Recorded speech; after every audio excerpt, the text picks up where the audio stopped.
এই শহরে তো মাছ পাওয়া যাবে না, বিষাক্ত প্রাণী আছে তাদের পাওয়া যাবে। চাঁদাবাজ, সন্ত্রাসী, ফাঁসিবাদ, ছোট হোক বড় হোক পাবো, বড়গুলোকে তো আর পাওয়া যাবে না। ওগুলো বড় বড় ম্যান হলে ঢুকে আছে, পাওয়ার পর রোদে শুকাবো, কি তারপরে শুটকি বানাবো। দর্শক দেখলাম একজন মাছ ধরছেন। রাজধানীর টিএসসির যে সড়কটি, সেই সড়ক থেকে মাছ ধরা হয়েছে।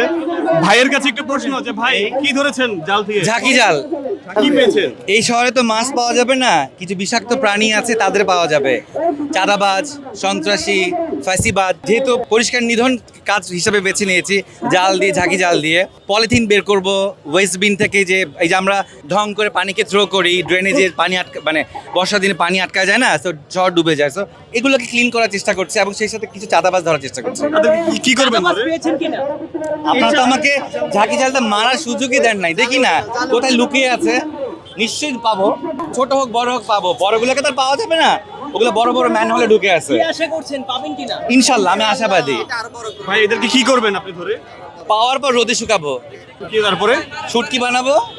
বাংলাদেশের প্রথম 5D AI ইনভার্টার যুক্ত সর্বোচ্চ বিদ্যুৎ সাশ্রয়ী যমুনা এয়ার কন্ডিশন। আমরা দেখতে পাচ্ছি মাছ ধরার একটা চেষ্টা, সেটি কিন্তু উদ্ধার করো, শহর পরিষ্কার করো, চাঁদাবাজি নিধন করো। বিসমিল্লাহ। দর্শক আমরা দেখলাম, আমরা একটি মাছ ধরার চেষ্টা কিন্তু করা হয়েছে। শাহবাগ থেকে টিএসসি প্রচুর পরিমাণে রাঘব বল পাওয়া যায়। তো আজকে আমি বের হয়েছি শুধু রাঘব বলের সন্ধানে এবং মাশাআল্লাহ প্রচুর পরিমাণে রাঘব বল পেয়েছি। খেয়ে খেয়ে রাঘব বল, মাছগুলো সব এটার মধ্যে রাখা আছে। এই রাঘব বলগুলো কারা? এই রাঘব বলগুলোকে আমরা সীমান্তের ওই পারে দিয়ে আসবো, যাতে আমরা বাংলাদেশের স্বাধীনতা সার্বভৌমত্ব অক্ষুণ্ণ রাখতে পারি।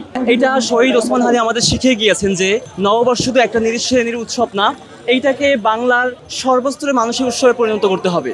ফলে একসময় আমাদের গ্রামীণ যে কালচারগুলো ছিল, যেগুলো এখন হারিয়ে যেতে বসেছে, জাল দিয়ে মাছ ধরা বা আমাদের শৈশবের যে খেলাধুলাগুলো, লাটিম খেলা, ঘুড়ি উড়ানো, এগুলো কিন্তু এখন খুব একটা দেখা যায় না। ফলে আজকে নববর্ষ উপলক্ষে আমরা বাংলার আবহমান যে সংস্কৃতিগুলো আছে, যে উৎসবগুলো আছে, আমাদের যে খাদ্যাভ্যাস থেকে শুরু করে আমাদের আনন্দের আতিশয্যের যে বস্তুগুলো, সেগুলোকে আমরা একই ফ্রেমে ফুটিয়ে তোলার চেষ্টা করেছি।